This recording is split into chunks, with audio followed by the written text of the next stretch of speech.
right, my turn. Okay. Riches, listen to this. Riches are in the niches. Riches are in the niches. And that doesn't mean that you have to stick to one niche, right? Maybe a couple of you guys are like, well, what's a niche? A niche is something specific, a specific area of business that you focus on. It could be listings, it could be buyers, it could be probate, it could be anything. That's a niche. Each one of those things is a niche. And they say that the riches are in the niches.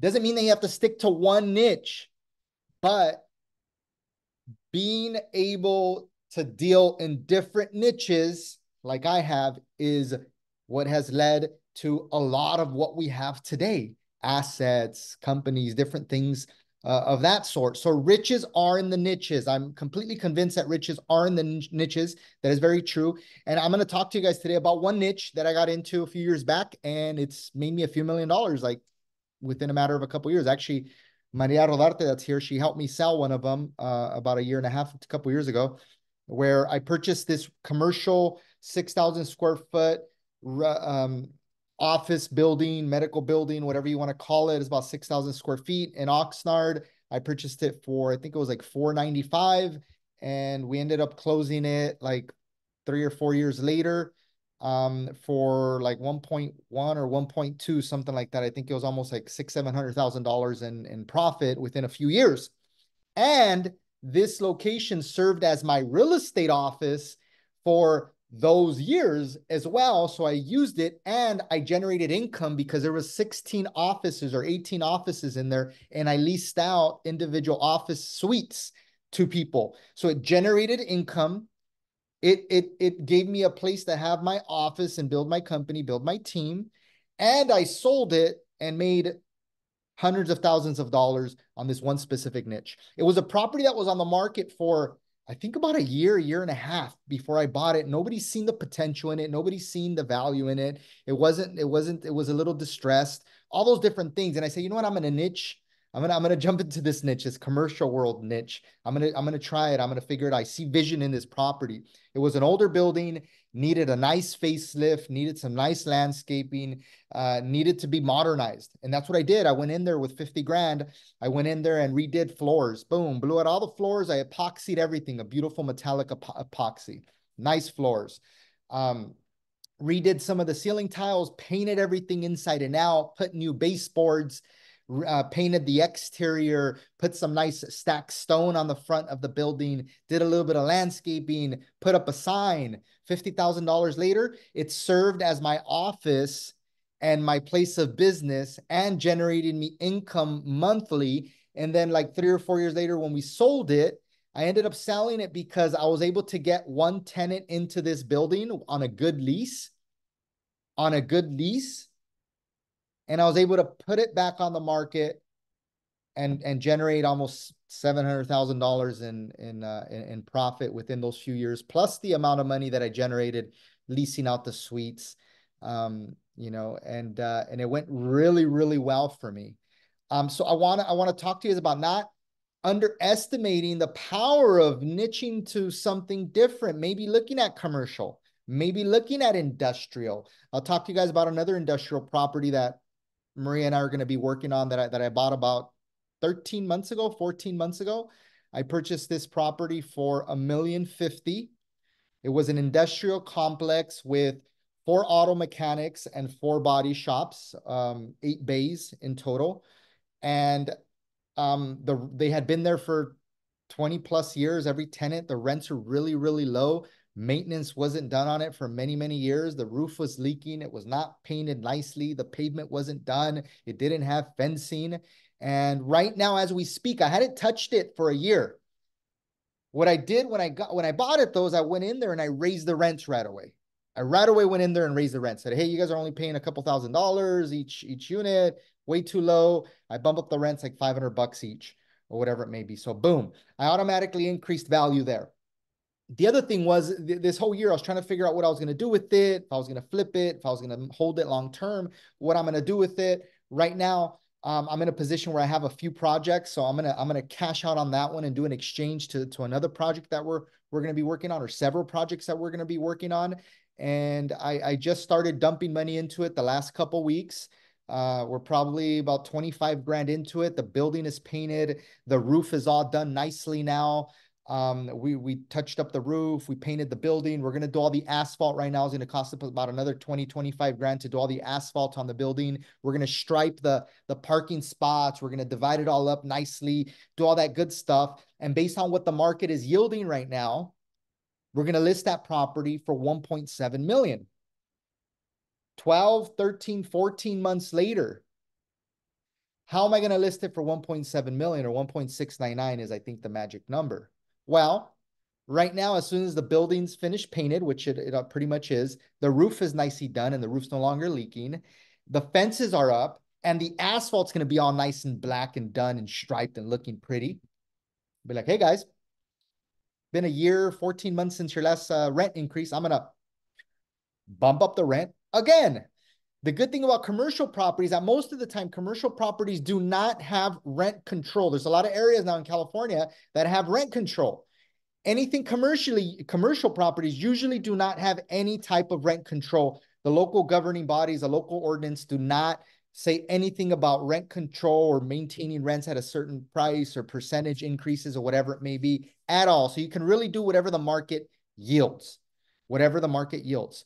So I'm going to be able to list the property for this price and probably put $500,000 in our pocket because we increased the rents, which increases the cap rate, right? We beautified it a little bit, did some maintenance on it, going to give it turnkey for a new buyer. We just did a phase one report. Phase one report comes in and doing environmentals. If there was no past environmental issues, any spillages or anything like that with these industrial complexes, and the phase one report comes out clean, any lender will lend on it. Not an issue. You can go get an SBA loan. You can get a commercial financing loan. You can do whatever you can do whatever you want. Go get whatever loan you want. Plus, now I increase the rents, which increases the cap rate, which now increases the value because commercial properties are usually valued based on type of building it is, the use for it, what's the best and highest in use. But more than anything, most of the time, commercial properties are worth money when there's tenants in place that are paying a good amount of rent.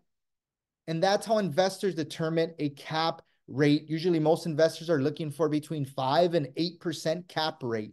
That's what they're looking for. If you give them a 5 or 6 or 7, that's a pretty good cap rate. Anything over a 7 or an 8 cap rate, that's really, really good for them. So at 1.699, they're going to be getting about a 7% cap rate, more or less, almost an 8% cap rate with this industrial property. So I might even be able to list it for a little bit more, but I don't want to do that. I want to get out of this property here pretty soon, and I want to move on to other projects that we're doing. But that's a niche. I've only held the property for 13 months, 14 months. I'm putting about $50,000 into the property, and it's going to bring back over $500,000. It's going to bring back over $500,000. And all we had to do was buy it, do a little bit of work to it, increase rents, make sure that the tenants are good, make sure the roof's not leaking. What I love about industrial properties usually is that there's usually no heating, AC. There's usually none of that. They don't have heating, HVAC. They don't have a lot of different things. There's only a couple of bathrooms in this entire complex. It's all like usable workspace is really what it is. That's all there is. It's concrete slab. It's block walls, a couple restrooms, a couple sinks. That's it. There's really nothing else. If the roof isn't leaking and the plumbing's all good, there's really nothing else to maintain. Everything else, the actual tenant maintains. It's good to go. So it's not really a big deal at that point. So with that said, I think that looking at different niches or looking at different areas of business to work on or to invest in or to buy or to help your clients see it that way is also a really, really good way to make tons and tons of money in an area where maybe most agents aren't looking. Most agents are looking for real estate investments for their buyers, right? That's what they're looking for. That's kind of where they're focused on. They're not necessarily looking at these industrial spaces, at these office spaces, or even like businesses. I'm going to give you guys one last one before we leave, but another good one is businesses. Looking at businesses that you see potential in that are distressed, that people just want to exit. Either they're retiring, they're frustrated and tired with the business, or they never had a real vision, or they never had a real way of exploding that business and making money there. Or there's some business that are successful, been doing well for many years, and they have so much more potential, but the current ownership didn't see it, or they do see it, but they're just not going to do it. They're not going to reinvest more money into marketing. They're not going to reinvest more money into more people's. And I can give you guys an example of a mini mart that I did as a flip. Took over a mini mart for free. For free. I met the landlord to this building. The landlord said, well, David, I like you a lot.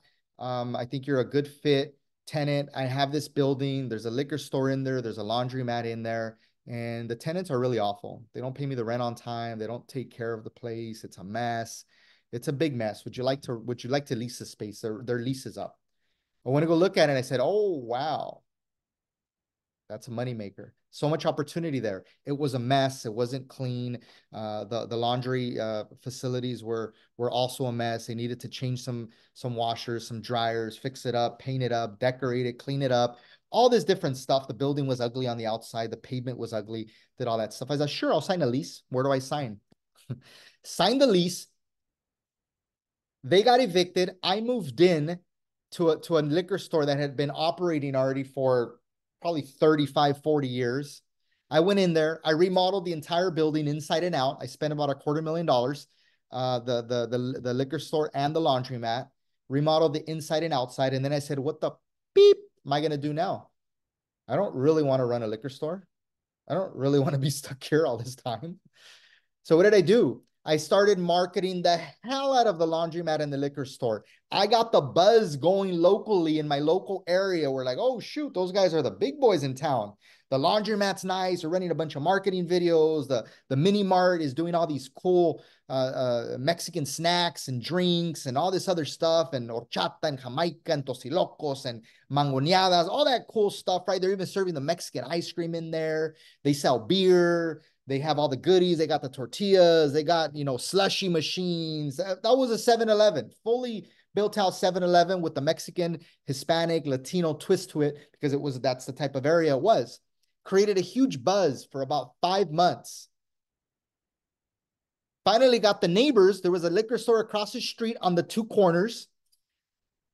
3 blocks away, another liquor store. Finally got all the owners of the liquor stores getting a little nervous because my marketing was so good, and that was making it seem like we were doing so good. Everybody came to me.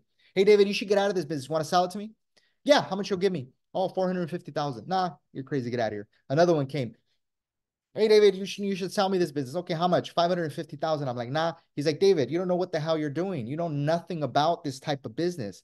I'm like, yeah, I'll figure it out though. No, you need to leave. This is not your business. You're not going to do well. Okay, I'll figure it out. But if you really want it, give me $1 million. You get the laundromat, you get the liquor store, you get everything. No, you're crazy. Get out of here. Boom. I have another guy that comes in and tells me, what do you want? I told him, you know what? I'll take $750,000. He said, done. Shook my hand. We opened escrow. We closed in a month. I ran the store for 6 months. That's it.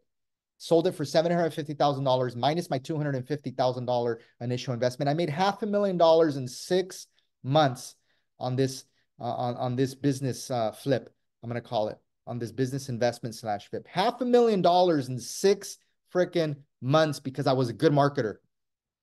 And obviously beautified the store, put money into it, made it look good and clean and bright and all this other cool stuff. And I made $500,000, and that's a niche in itself.